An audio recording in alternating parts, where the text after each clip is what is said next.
It's now an honor to introduce Captain Kirk Driver to introduce some very special guests we have. As you know, Kirk Driver is a captain of the traffic division from the Fort Worth Police Department. Kirk. Good afternoon. First up, I'd like to introduce our current Chief of Police, an old friend of mine. Chief Ed Krause came on the department about 28 and a half years ago. Served in a variety of units along the way, rose up into the executive ranks several years back, and what is it, we pushing 2 years now? Almost 2 years ago, he was named Chief of Police for the city of Fort Worth, currently the 13th largest municipality in the United States. To avoid being given that title of he thinks he's the program, I'm going to go ahead and stop there. And come on up, Chief.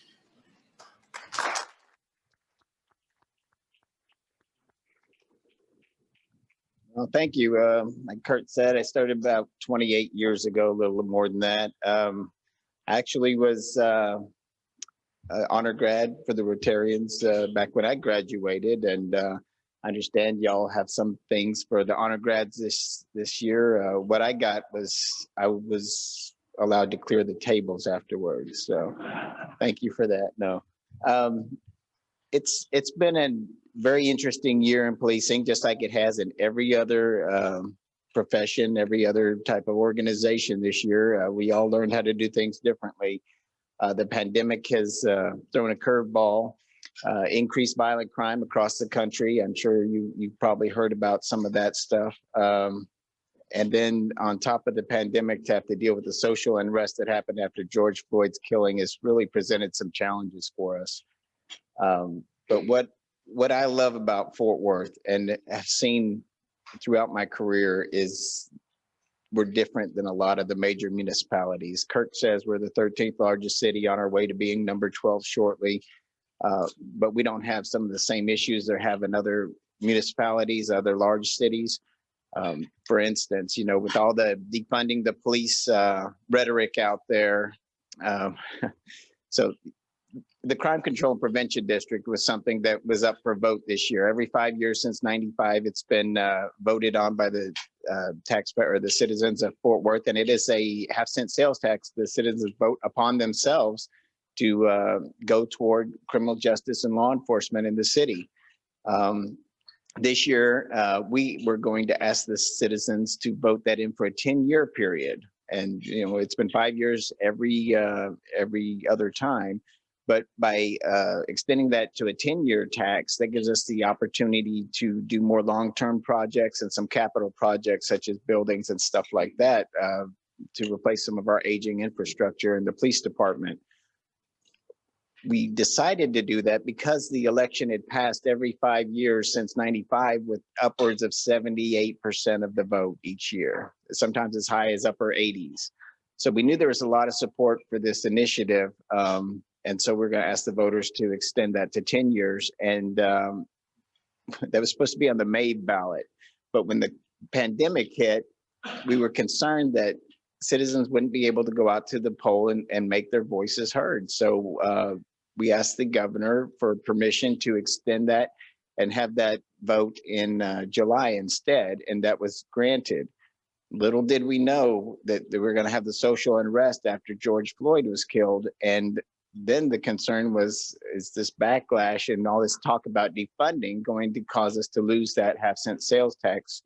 And just so you know, last year that came up to just shy of $80 million that goes to the police department budget on top of the general fund budget. And that allows us to do all sorts of extra policing services. So when the vote came up in July, amid all the talk of defunding police and disbanding police departments around the country, the vote passed with 65% of voter approval of those that came out to vote. So it was very reassuring to the police department, to the city.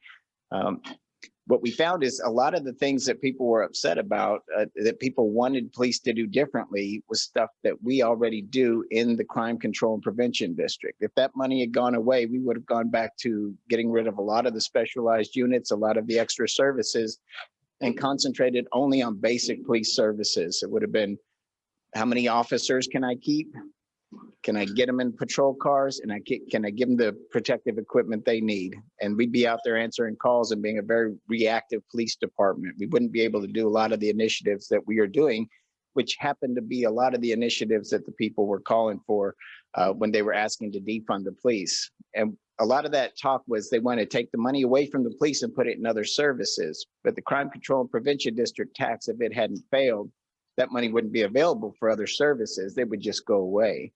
What we do in the Crime Control and Prevention District, and some of the things we've expanded this year, based on a lot of the input we've gotten from the citizens, is we recognize that not every police call, every call to 911 needs a police officer to respond to. And that's something that happened under a former chief of ours, Thomas Wyndham, somebody I think was an excellent, really great chief. He actually hired me and Kirk to work here. So he must have been good. No, he did a lot of very proactive things. A lot of community interaction came about because of him. The Citizens on Patrol program, all our community policing efforts are things he brought here. So we have that foundation in community policing. And but one of the things he said is, if you call 911, we will send an officer out to assist you. And it was a great idea then. But what we found is it really stretches us thin. And there's so many calls. You don't need a police officer to get a raccoon out of your chimney, but that's what was happening. You know, we respond to everything. So what we were able to do is in the Crime Control and Prevention District this time was to bring in civilian response specialists, hire them. They don't have badge and gun, but they will respond to calls that don't require police response. They're not an emergency. There's no violence anticipated at that call. And that frees up our officers to work their beats and be available for emergency calls and get them to those emergency calls quicker. We also expanded our mental health crisis teams so we can have a police officer teamed up with a mental health crisis worker 7 days a week for two of our 3 shifts. And we're hoping to expand that even more next year. So these are a lot of things that the communities that were saying defund the police were actually asking for. We were able to use that CCPD to find a creative way to do it. So I know I'm limited on time and I'm not as funny as the news report, but those are some of the challenges that we face this year. And we know we're not unique. Everybody's dealing with the COVID pandemic and trying to do things differently. We've created a lot of the same efficiencies other industries have as far as creating a virtual response and that kind of stuff. A lot of our non-sworn staff working from home. You know, if you call the police and you need to talk to an officer, but you don't necessarily need an officer to make the scene, you may get to interact with an officer virtually over the internet. That's something we've enacted as well. As far as the state of the department, we've had a couple hundred officers go out with COVID. They've all recovered or are recovering. Some of our civilian staff has been out as well. We've had a few go to the hospital, a few struggling more than others, but for the most part, the department is healthy and available to assist when needed. So I'll stop there. I know I am on my way out. I'm leaving at the end of February. We hope to have a new chief named by the end of January. And I talked to Sean about maybe having the opportunity to bring that new chief, whoever he or she is, to one of the future meetings and make some introductions before I leave. So that would be appreciated.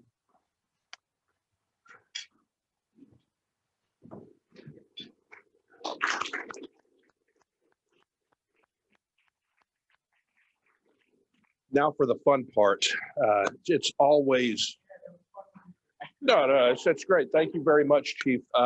It is always just a wonderful experience presenting awards. I love being a part of that, especially for our younger officers just coming on the job. I mean, both of our officers here are starting on a career that will typically last 30 years. We have a very low turnover in our police department. You come on this job, it's not a job. Those that do come on thinking it's a job quickly find out, no, it's not. It is a full-blown career.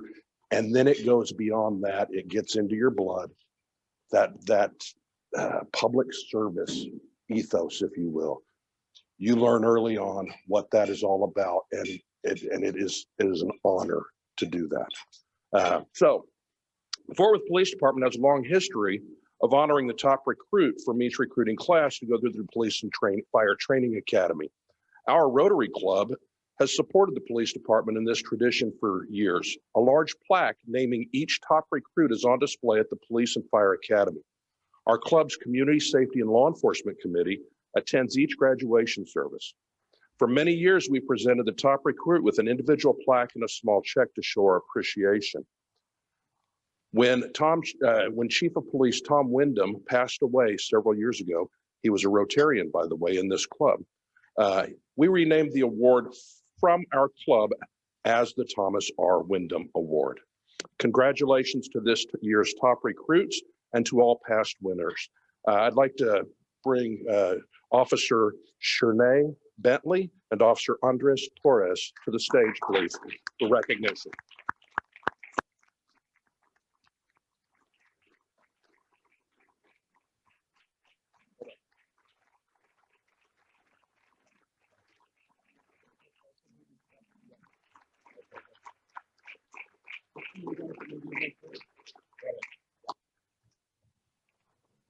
Congratulations. All right, face them. Gonna get some pictures. Let's come over. Let's get a little bit away. There we go. All right.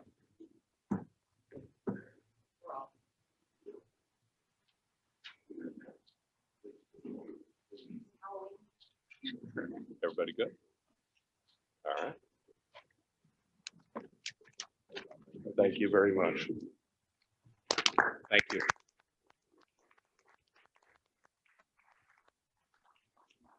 Thank you, Kirk, for doing that. I have to tell you, a couple weeks ago, I had the honor of going to the Police Academy graduation. I'd never been to one. Has anybody ever been to a Police Academy graduation? It was remarkable.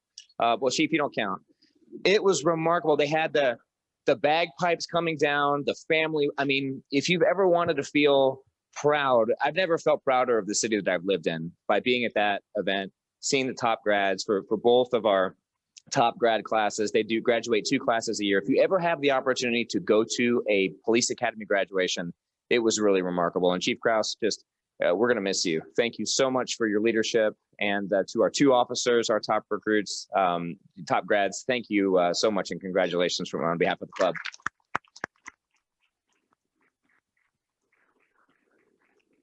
That was great. And thank you, Kirk, for helping organize that. All right, it is time for our program. So to help us introduce our speaker and to be our chairman of the day, I welcome past President David Campbell, Vice President of Hewitt Zollers, who has a tea time at 1:40, so he's going to make it quick. He's not lying. It has been said that golf is the closest game to this game we call life.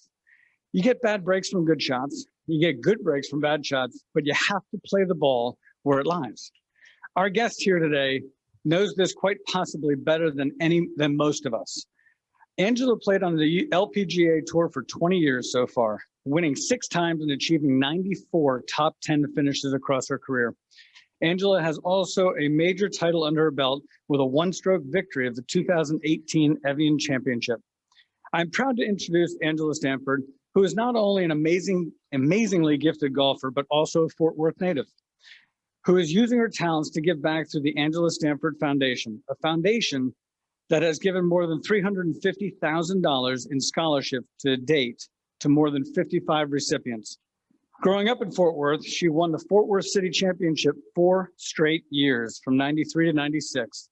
Staying close to home, she attended TCU, where she won 9 collegiate tournaments for the Horned Frogs and was a 4-time All-American, 4-time All-Western Athletic Conference, and was the WAC Player of the Year in 1999. She has played on 6 Solheim Cup teams, and this year was named assistant captain of the 2020-21 Solheim Cup team. And to top it all off, if that wasn't enough, Angela was one of the 5 people inducted into the Texas Golf Hall of Fame in 2020. Please join me in welcoming Angela Stanford to the podium.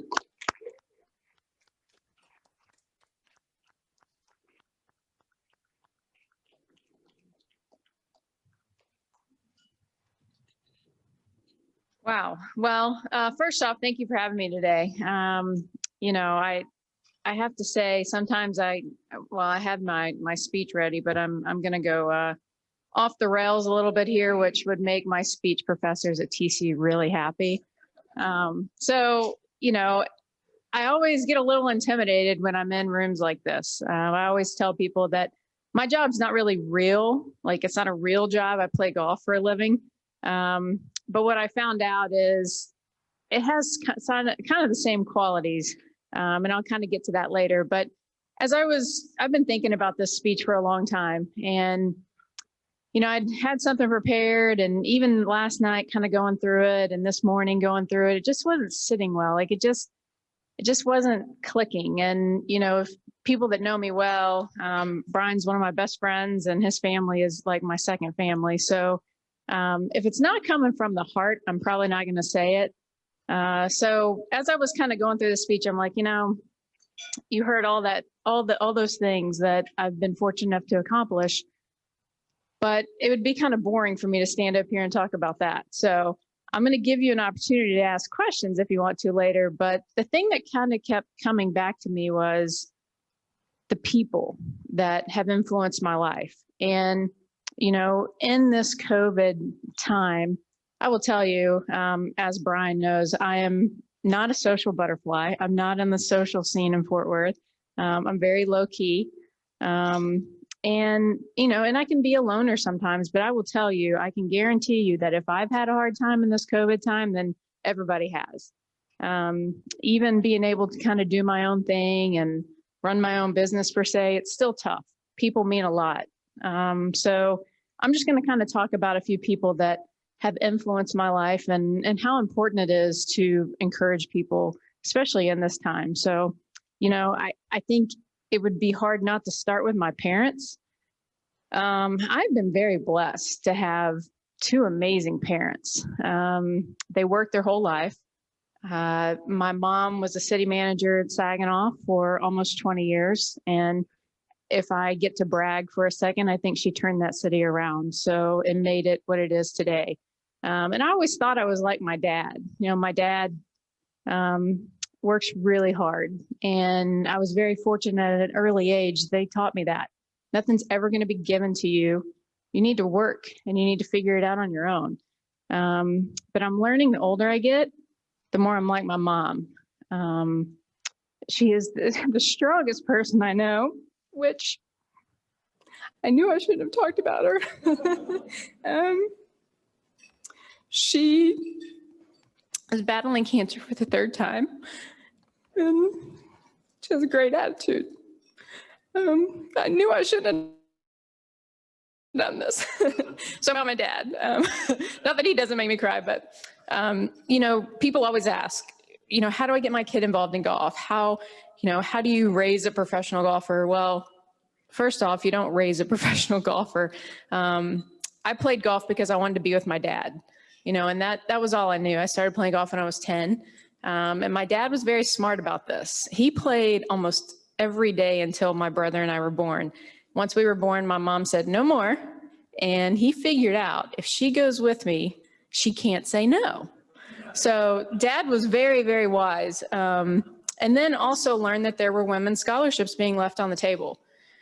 So at the time, this was probably early, mid 80s, there were a lot of scholarships being left on the table for women in athletics. So, you know, he actually tells a story about, you know, and he'll say, if you want to get your kid involved, they have to go with you. You have to take your kid in this time of your life where, you know, you want to go out and play with your buddies. Well, if you want your kid to play golf, you have to take your kid with you.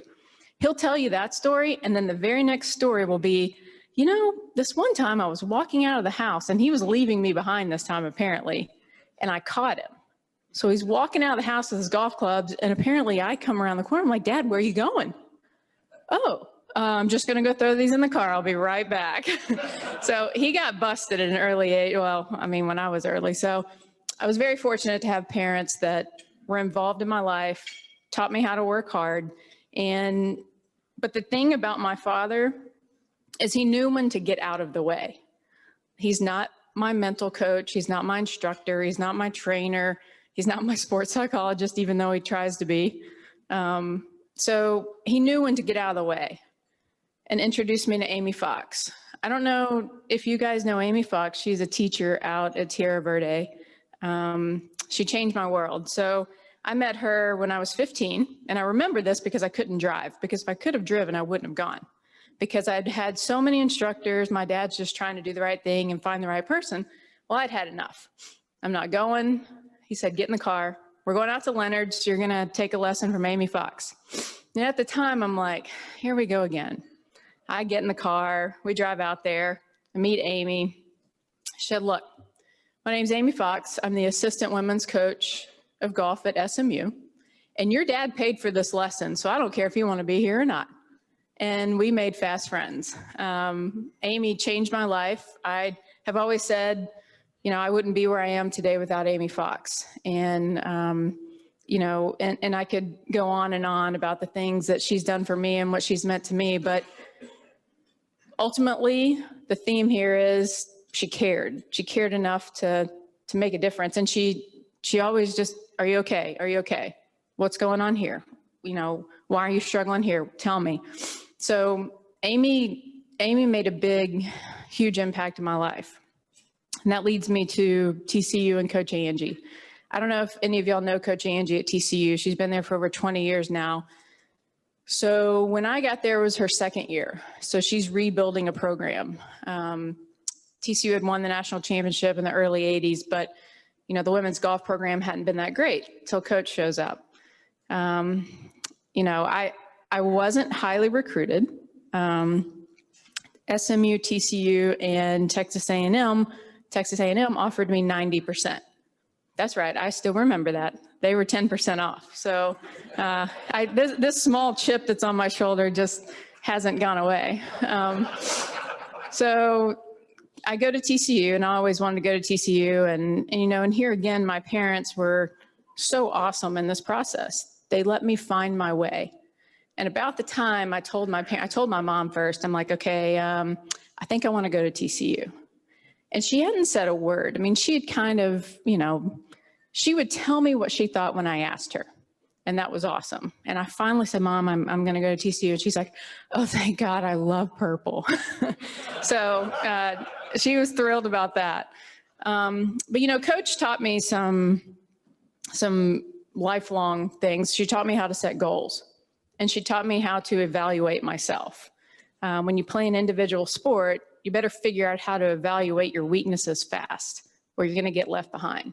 So we sit down. I'll never forget. It was my first individual meeting. So we did team meetings and we did individual meetings. And Coach had a great way of setting goals. So I sit down in this meeting, and there's 7 girls on this team, 5 travel. And she's like, all right, let's go through your goals. I'm like, all right, I want to make the team, and I might want to win a tournament. And she just kind of looked at me like she could have kicked me out of that office if she could have. And she said, well, actually, I had some other things in mind for you. And I'm like, okay, like, I mean, I'm this 18-year-old kid who, you know, I haven't really played outside the state of Texas. And she said, well, I kind of thought maybe you could be freshman of the year in the WAC. And I kind of thought maybe you would win a tournament. And I'm not worried about you traveling. I'm like, this woman's crazy. Like, does she know that I got to beat 2 of these girls out here to even make the team? Well, I never missed a trip. I played every single time that TCU teed it up in 4 years. And it was because of her. And, you know, I'll tell you the story. My very first college tournament was Colorado State. We were in Fort Collins, Colorado. And the team won for the first time in a long time. And my teammate finished first. I finished second, runner-up. So the first day we played 36 holes. Second day we played 18. The first day I hit 31 greens and I had 9 3-putts. 9 3-putts. Second day I hit 15 greens and had 4 more 3-putts. You can imagine when I told Coach this, she almost fell over. But when we got back to Fort Worth, first place we went, putting green. She's like, you have to be able to figure out what's wrong. And this is wrong. She's like, we're going to fix it. And I'm going to help you fix it. You know, standing in the airport when we were coming home from that trip, We were young. I was a freshman. We had 3 sophomores and a senior on that team. And, when you go through an airport and you see these teams, you see these people dressed like, you're kind of like, I wonder if it's like a tennis team or like a volleyball team. Well, most people guess tennis. Must be because we're so small, but, a guy walks up to us. He's like, hey, we all tennis team? And we had this louder sophomore that she became one of my best friends. She's like, no, we're a golf team. He's like, all right, well, how'd it go? She's like, well, and everybody got dead quiet. And I'm like, isn't anybody going to tell this guy we won? Like, they hadn't said it. Like, they hadn't said we won before. So she kind of looked at him. She's like, well, we won. And like, everybody just kind of looked at each other like, we've never said that before. And so this guy walks away and I kind of look at him. I'm like, that had to feel a lot better than saying we finished last. So from that moment on, Coach, she changed my world and how to, like I said, set goals. I set goals the same way I did my freshman year at TCU, and I walked out of there 4-time All-American. She continues to make a difference in my life. Anytime I'm struggling, she's great with the mental side of the game. Anytime I see her, I'm fortunate enough to still live in Fort Worth, and I see the TCU girls quite a bit. So it's fun to see them, and it's fun to talk to Coach. And so, I turned pro, and this is where I get to the point where it's a lot like a business. The first few years, aren't you just trying to keep your head above water? Is that, is this how business goes? Like, you're really just trying to figure it out. Like, you're trying to figure out, how do I survive in this, in this world that I'm in now? My best years are right in the middle. I kind of figure in business, you kind of have this surge where you kind of hit your stride. And from 06 to 12, I won 4 of my 6 times and made a majority of the money in that stretch. And now I'm kind of towards the end, and it's a lot different where you're having to figure out how to stay relevant. How do I change and how do I keep up with a newer game? How do the thing that I learned in COVID is, okay, I have to figure out how to keep up with these kids. Honestly, we had a girl this last week averaging 300 yards off the tee. That's a female hitting it over 300 yards. I've always hit it about 250 to 255. So it's not that I'm hitting it shorter. They're just hitting it farther. That's how I like to say it.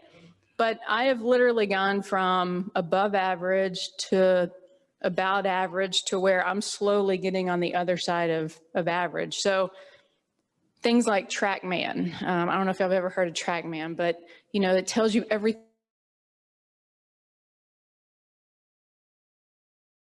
you're ever going to want to know about your workout. When I went on tour, like when I first joined the tour, I might go shoot baskets somewhere. I don't know, just to do something fun. These kids now, it's specific. It's specifically golf exercises and golf stuff. And I had to figure that out. Amy Fox was my first true instructor. Mike Wright was the guy responsible for that middle time I was telling you about. Mike Wright had a great deal to do with that. And now I have a new instructor, and people are like, well, why would you keep changing instructors? Why do you have an instructor? My answer is always, if the #1 player in the world has an instructor, I need an instructor. And I think you always have to try to get better. And, and it's hard in an individual sport because, I have to figure out how to evaluate myself and evaluate the information I'm getting from people. I will tell you, as this business that I'm in, caddies are the hardest part. So if you want to ask a question about a caddy, you can ask as many as you want, but I will tell you, hardest part of the job. Let me tell you why. From the moment I picked up a club to the moment I went out on tour, I didn't have anybody by my side. Nobody was telling me, well, we're in between a 7 and 8 iron. And now I got this person beside me saying, I think you hit a hard 8. Well, nobody was there until I turned pro. So I spent 12 years learning how to play the game without anybody helping me. And now I have somebody beside me and I got to figure out what to do with this person. Like, nobody ever told me how to do that. So you learn, and I've been very fortunate to have some really good caddies and some really bad caddies. And, I think in in all of this, there have been so many people, but there are just those times that kind of change your world and they change your path. And the one that changed mine for the foundation, her name was Robin Thayer. She passed away in 2010 from cancer. And, I always wanted to do something with kids. I wanted to have a charity tournament. I wanted to give back. I love this community. I love Fort Worth, and I wanted to do anything I could to help.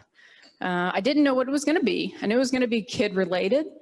Wasn't until my mom was diagnosed in 2009 with breast cancer, and then we lost Robin in 2010. Then I thought, okay, if I'm a senior in high school and my mom is diagnosed with cancer, we're very middle class. I'm probably not going to school. So we're trying to raise money, and we give these kids scholarships that are kind of in the middle. They're too rich, but they're too poor. So if they have cancer, their family members have cancer, we give them scholarships. I call us a boutique foundation because we're still learning, we're still growing. We're Texas kids going to Texas schools. That was really important for me. And the other thing that was important was it's a 4-year deal. It's not just a 1 year and we're done with you. We retain these kids all 4 years because I want to know. I want to know if they graduate. I want to know what they're doing. I want to know if they're failing. I want to know if the cancer comes back. So Robin Thayer was a huge part in that because when I met her, she lights up a room. Like she would walk in a room and she loved TCU. She loved me. She's like, hey, gotta have a foundation. I'm like, Robin, I don't know if I want that responsibility. That's a lot. She's like, you gotta have a foundation because you're gonna meet these people all over the world, which is true. I had a guy in Singapore give me money for my foundation one time, which absolutely blew my mind. And she was right. She's like, you're going to meet all these people. They're going to want to give to your cause. Like, you got to have somewhere to put this money. And I'm like, okay. And I was hesitant. And I remember talking to my mom about it. And I'm like, Mom, that's a great responsibility for somebody to give you their hard-earned money and expect you to do something good with it. And I will tell you that responsibility means more to me than anything I do, because people are trusting you with that. So we're very careful at my foundation, and we have one person that we pay, our executive director, and she's amazing. But again, my story I've been very blessed, but it's always about the people. If I don't have these people in my life, then I don't know where I end up. And I would say that the 3 things that really kind of kept me on this road, it's been 20 years on tour. My faith, my passion, and my work ethic have been the things that I've always gone back to. And, did y'all see the latest tournament Allie McDonald won? And she's a Christian. And, I try not to read social media because it just, there's a lot of bad. There's some good, there's a lot of bad. And somebody commented, they're like, well, why should God care right now in the middle of a pandemic that who's winning a golf tournament? I'm like, okay, I know how I feel about this. But I will tell you the thing that I've learned in being on this path for 20 years is God cares more about your heart than anything else.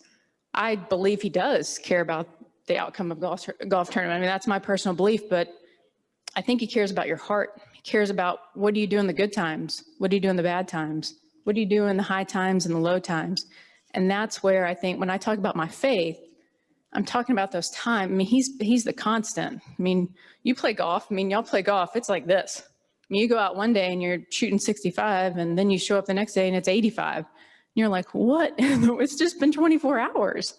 So when I say faith, he's been the one that in the highs and the lows, he cared about my heart. At the highest, when I won that major, he cared about my heart. And in the very low times, in 2004 and 2005, when I couldn't crack an egg and I almost lost my card, how do you handle those times? And then, I think my passion for working hard, I love chasing it. I love working. And that comes from my parents. My parents worked every day of their life, but I love it. I love going to work every day.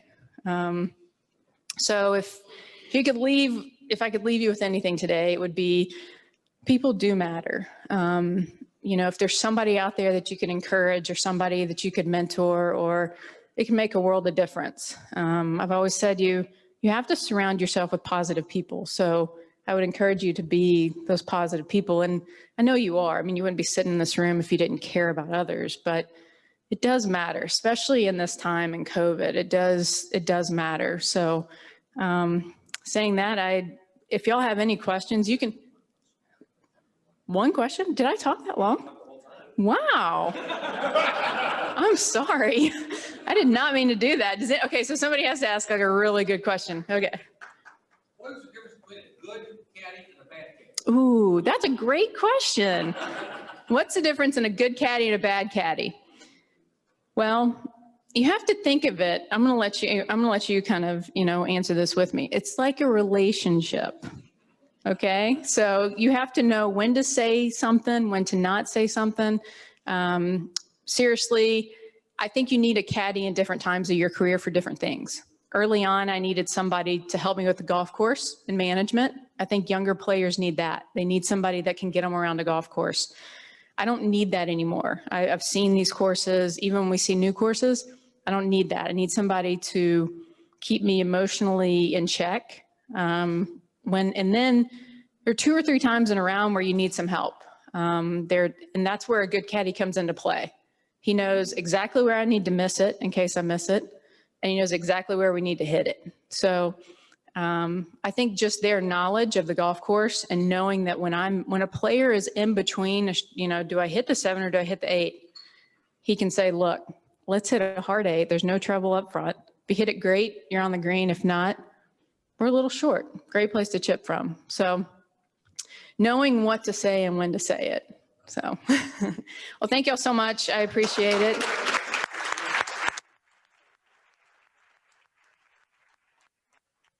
Angela, you are as much of a natural on stage as you are on the golf course. That was so good. And I think I can speak for all of us in the crazy COVID world we're living in today.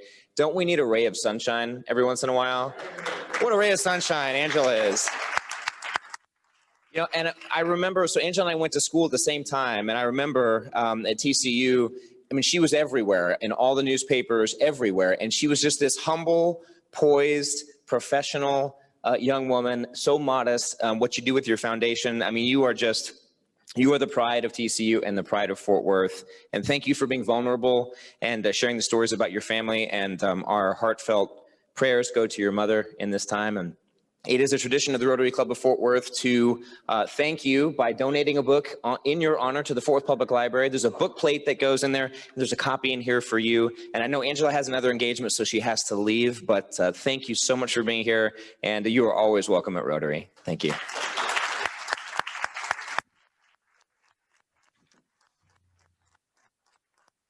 It was so great. All right, just a few announcements as we get things going. All right, great with the PowerPoint. Thank you, guys. We have just a reminder that if you'd like to sponsor a meeting like this, both in person or virtual, there are sponsorships available. Contact Shanna Saldana for more information. We also have, and we'll pull a slide up here in a second, but we have a mini State of the Club happening on Thursday. Again, that's Thursday, November the 5th. It'll be from noon to 1 at the typical Rotary link for Zoom. So check your email for that. We'll give updates. You can ask questions. It'll be a little mini State of the Club.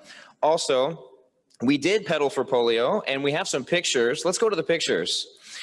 We've got Sean Snell, and Richard and myself, and we called it Service Above Spandex. So thank you for all of you. And we had more donations coming. It was actually more than $3,000 we raised. Thanks to all of you for your support of the Rotary Club of Fort Worth.